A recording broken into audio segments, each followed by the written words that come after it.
Welcome back. Welcome back for a wonderful afternoon. This is going to be full of rich and interesting experiences.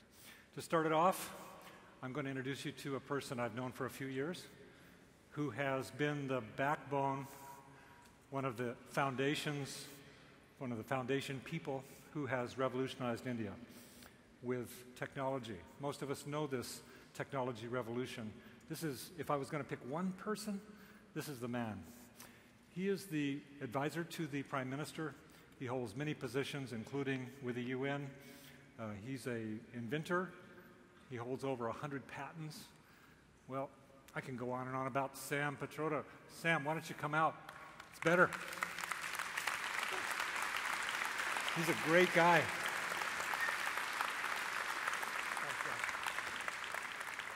I'm supposed to give Sam this because, you know, technology. Oh, you're going to use that? Okay. Thank you, Jack. Anyway, Sam, welcome. Thank you, Jack. Ladies and gentlemen, good afternoon. It's indeed a special privilege to be here with you to share some of our work on GIS and technology in India. I want to thank Jack and Esri for giving me this opportunity. Looking at all of you, almost 10,000, it is indeed a very humbling experience. I'm going to talk first a little bit about India and then about GIS.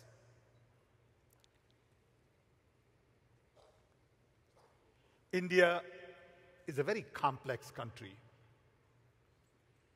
very diverse in terms of genetic pool. We have deserts on west, rainforest on east, Himalayan mountains on north, 6,500 kilometers of ocean front, and tropical jungles in south. This India is changing and changing rapidly. India also has a great deal of history, heritage in our temples, languages, art, music. 2,700 years ago, India had best of the best universities in the world. Takshashila, Nalanda, Ratnagiri. In 1760, India was the largest economy in the world, 27%. In 1947, when India got independence from British Raj, Indian economy was about 2% of the world. And as a result, founding fathers spent a lot of time on building higher education institutions and infrastructure, research, and focused on agriculture, atomic energy, space research,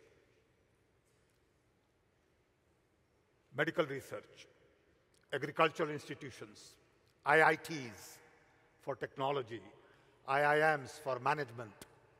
This was the focus in early days. 65 years down the road, we see a lot of the great benefits of all the seeds we had planted then. Technology has been the key driver in India's development. But some of us look at technology a little differently. We believe technology is a great social leveler, second only to death. Some of us also believe that the best brains in the world are busy solving problems of the rich who really don't have problems to solve. And as a result, problems of the poor really don't get the right kind of talent. We have the largest number of poor in the world. We have a huge amount of young talent, and we have moral responsibility to solve the problems of the poor. And that's where we believe technology, including GIS, is going to help us in the next couple of decades to come. Now India is able to feed 1.3 billion people, and we also have surplus food. We are one of the largest producers of milk.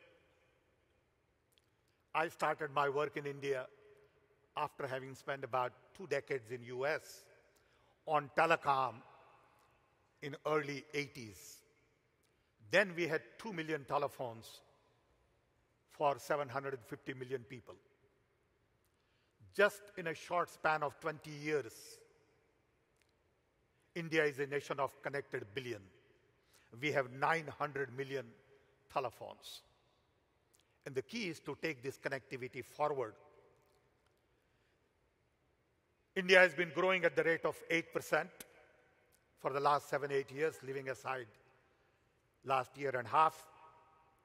India generates over $100 billion worth of software export every year, year after year, and we believe that number will go to 250 billion by 2025. This India is looking at technology to really create opportunities for the young. But this India has lots and lots of challenges. Challenges related to urban development, rural development, education, health. India is still a very poor country. 300 million illiterates, 400 below poverty line, 400 million. And that is the challenge. So everything we do has to take into consideration bottom of the economic pyramid. All our focus has to be on inclusive growth. And this demands that we understand affordability, scalability, and sustainability. We have 550 million young below age of 25. We need to create 12 to 15 million new jobs every year, year after year. How do you do that? And that is the main developmental agenda for us. So in a sense, from my perspective, there are really 3 challenges in India. Disparity between rich and poor, urban, rural, educated, uneducated. This disparity is very large, and we need to really narrow it a little bit. Second, demography. As I said earlier, 550 million young below age of 25. Where everywhere else in the world, population is aging and decreasing. In India, it is young and increasing. This is the workforce for the world. How do we train them, skill them, feed them, provide nutrition, create jobs? Is the fundamental challenge for us. We also have to make sure that we do expedite the process of development. Everything is happening in India, but perhaps not at the pace we would like. We have 3 strategies on development. First, expansion. We need more schools, more hospitals, more teachers, more doctors, more roads, more power plants, more homes, more jobs. We also need to make sure that the quality of everything we do needs to be improved substantially. Leaving aside top 5%, 10% of education, health, governance, everywhere, we need to really improve quality. And finally, equity. We have to make sure that the poorest of the poor can indeed get the best education possible. To do this, we have decided to focus on information. We believe a lot of the poverty has to do with the poverty of information. So we have right to information, which has been introduced, but we really don't have information organized in a manner people can use. So we believe information is going to be the fourth pillar of democracy in the 21st century. As you know, we are the largest democracy in the world. I remember many years ago going to Soviet Union, and I was with Gorbachev and a couple of his associates. And one of his ministers told me, he said, "Mr. Pitroda, we are so impressed with India, mainly because we just don't know how you hold this country together without guns. Such a large country with so much of diversity, and you don't use guns to hold them together. What do you do?" He said, "If we turn our guns around, we know Soviet Union will have difficulty holding it together." And I think this democracy forces us to democratize information. If we democratize information, we believe we can really radicalize our democracy. So we are creating public information infrastructure to provide information to large number of people. And this would really integrate with geo-information. Public information infrastructure really consists of various platforms. We have a platform to connect voice, which is already done. We are now building a platform to connect data. Then, for ID, every resident will get unique ID, facial, fingerprints, iris, and this ID would be plugged into all the applications like bank account, mobile phone connection, ration card, food distribution, employment guarantee schemes. And then we are creating now a nationwide platform for GIS to really tag every physical asset. With this, we have a platform for cybersecurity, lots of government and public service applications. We are computerizing, for example, 32 million court cases. It takes 15 years to get justice today, and we believe by computerizing, we'll be able to reduce this to perhaps 3 to 4 years to get justice. We're computerizing prisons, police, intelligence agencies, food distribution, passports, driver's license, employment programs. Sum total today, we have about 10,000 software people working in the government on computerizing a lot of these applications. And this is where GIS would be plugged in the future. We are also providing electronic payment to large number of people. We have several national portals on water, energy, environment, biodiversity. And we have created, in collaboration with the US government, as a result of the visit of President Obama, open government platform. This platform is really launched in India and in US jointly. And now we are offering it to many other countries at no cost as a gift from US and India. We are already in Ghana and Rwanda, and we have a list of about 20 countries. All of these platforms are really geared towards democratizing information. The first main network is known as Knowledge Network.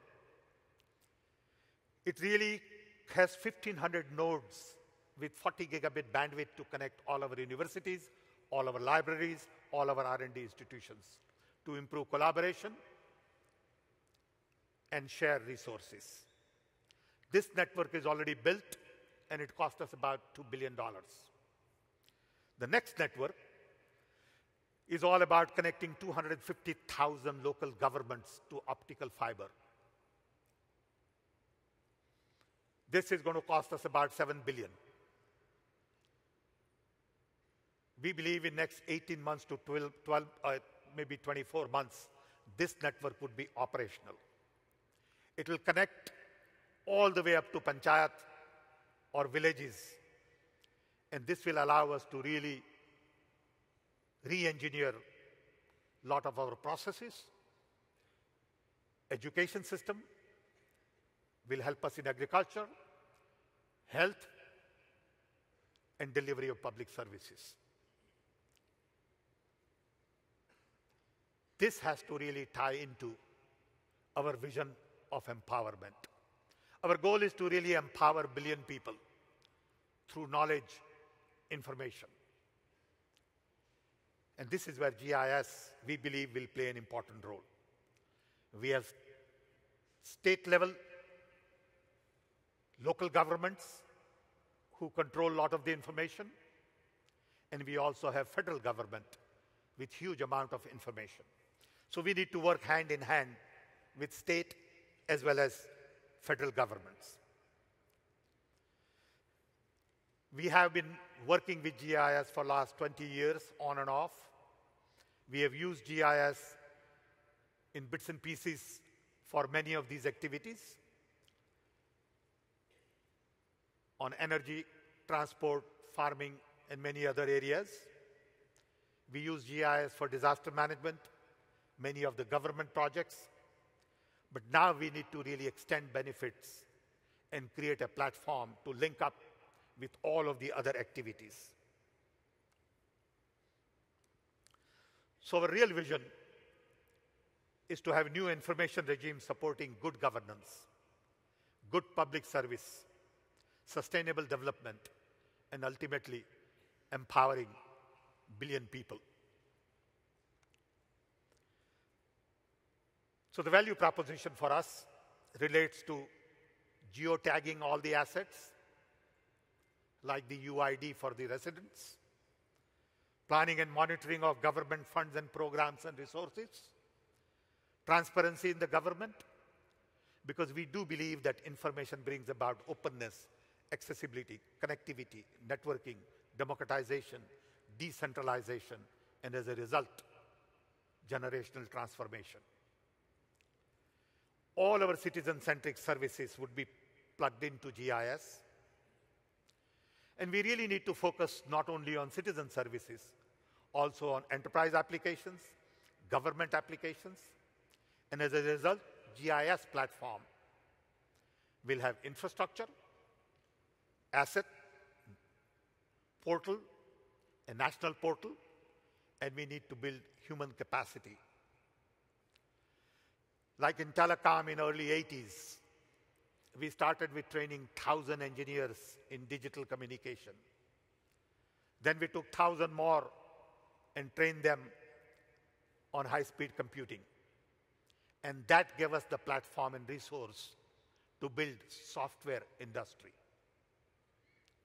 We believe we will have to do something similar on GIS at this stage, because going forward, the human capacity is going to be a big challenge. So in governance, Rural Development Ministry, for example, can benefit substantially from GIS. Mining, water, all of the applications and the examples you saw in the morning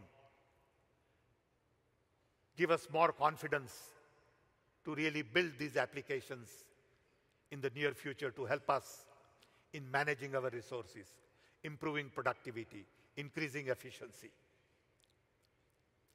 We have several programs on e-governance today.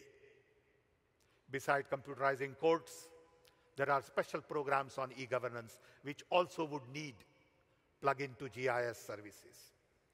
And for enterprise, there are all kinds of applications. Earlier, we were talking about census data with a couple of friends during coffee break. And we said if the kind of applications we saw earlier, if we can get birth certificate online immediately at the time of birth, maybe the whole census meaning would change.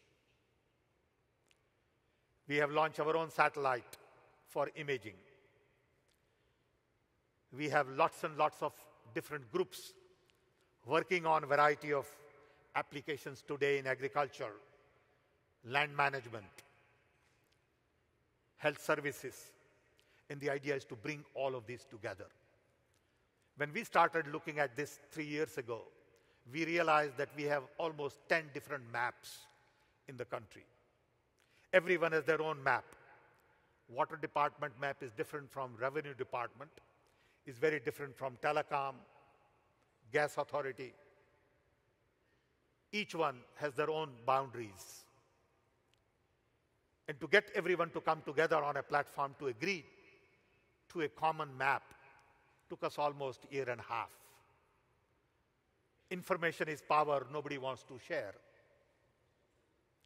And we learned hard way that if we want to succeed in this area, we got to get everybody collaborating together and accepting one common standard.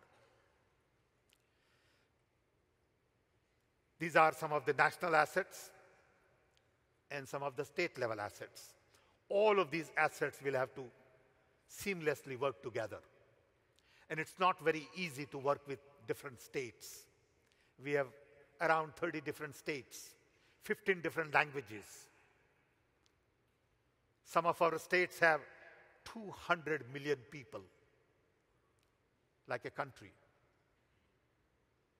And to get all of these to work together is indeed a major challenge for us. Capacity building is the core of our program on national GIS. We need to get right in early school education, understanding of GIS. We need to train people in the government. We need to train management people. We need to educate our politicians. We need to create special university, special courses. And we believe a lot of this is going to take a decade. This is one of those items which is not going to happen in the next 3 to 5 years. For us, the fundamental drivers are minimizing cost, improving efficiencies, enhancing public services. You look at our 5-year plans, which are documented in 3 big books, close to 1,000 pages. Hardly anybody reads those plans. Now we are digitizing, making it available to large number of people, including schools and colleges. All of these things are just beginning to happen.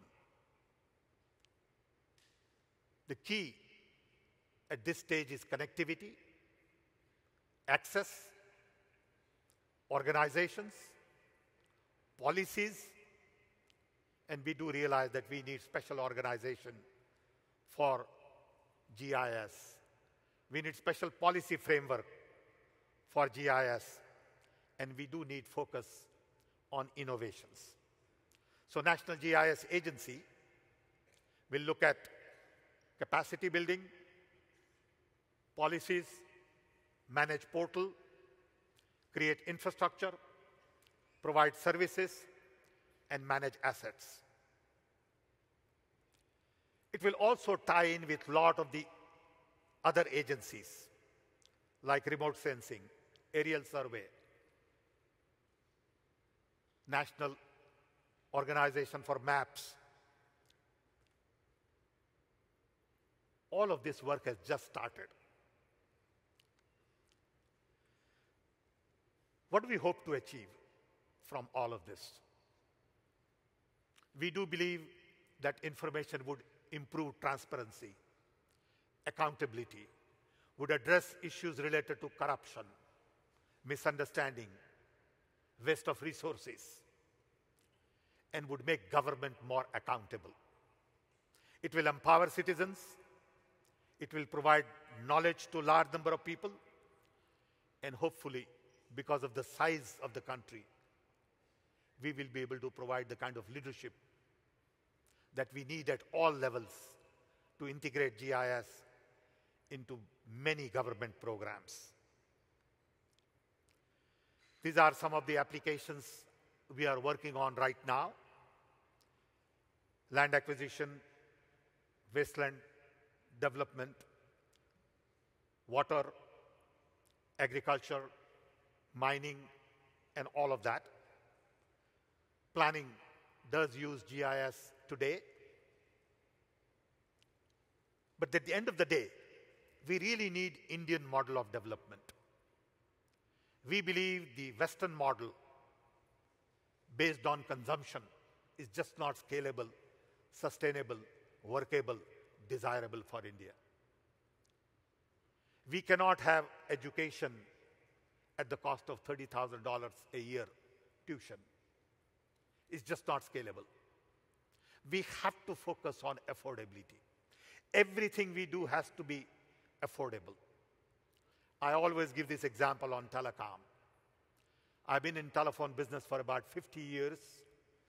Per line cost of telephone line remained at $1,000 a line.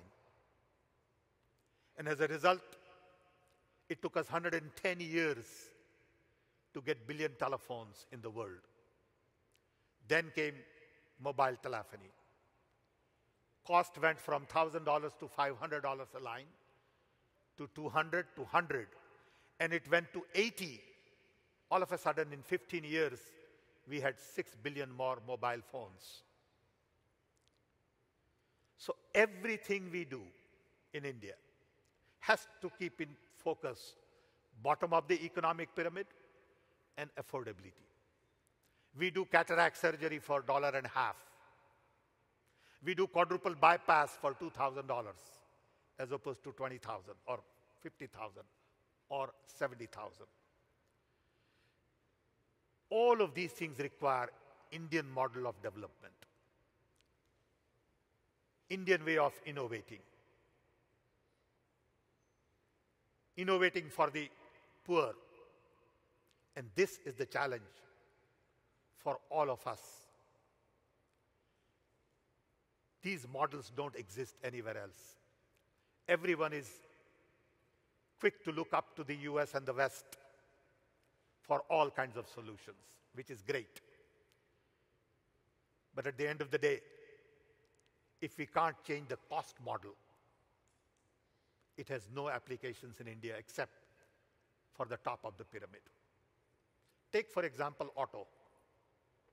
Can we really develop a system where everybody in India and China would have a car? It's a scary thought. How can we have 1.3 billion cars in India? What does it mean to environment? So we need to find new solutions for transportation. A lot of these things require generational change and not incremental change. The biggest challenge for us is mindset. I tell many of my colleagues today that we have 19th century mindset, 20th century processes, and 21st century technology, and 21st century needs. We got to think very differently. Finally, the real challenge is to reduce disparity in the next couple of decades. 2010-2020 has been declared by Government of India as the decade of innovation. We have National Innovation Council, state-level innovation councils, and the focus is to train young to think differently. We believe through innovative ideas, out-of-the-box thinking, we'll be able to address challenges related to disparity, expedite development, and really focus on demographic dividend. If we don't focus on 550 million young, it could be a major challenge for us going forward. I'm confident, mainly because of technology of today, whether it is information and communication, cloud computing, open source software, fiber optics, smartphones, and all that, or biotechnology, nanotechnology, materials, alternate energy. All of these things give us hope to find new solutions. I'm upbeat on India, mainly because of technology and the young talent. But I do realize that we have a long way to go. Journey is just beginning, and it will perhaps take a decade or two. But the success we had in telecom gives me the confidence that it can be done. We need help. We look forward to your support, your understanding. And once again, I want to thank Jack for giving me this opportunity. And I wish you all a great conference. Thank you.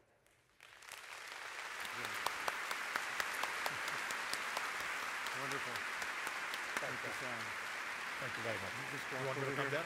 It's great. Thank you.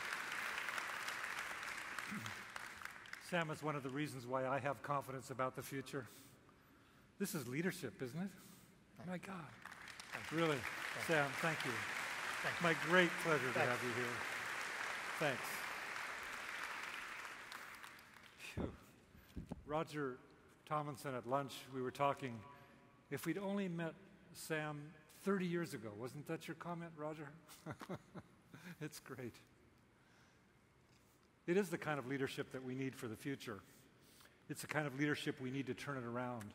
That kind of top-down thinking, but also not just baloney. I'm talking about people that actually have done things. He did things, and he continues to do it today, transforming our future.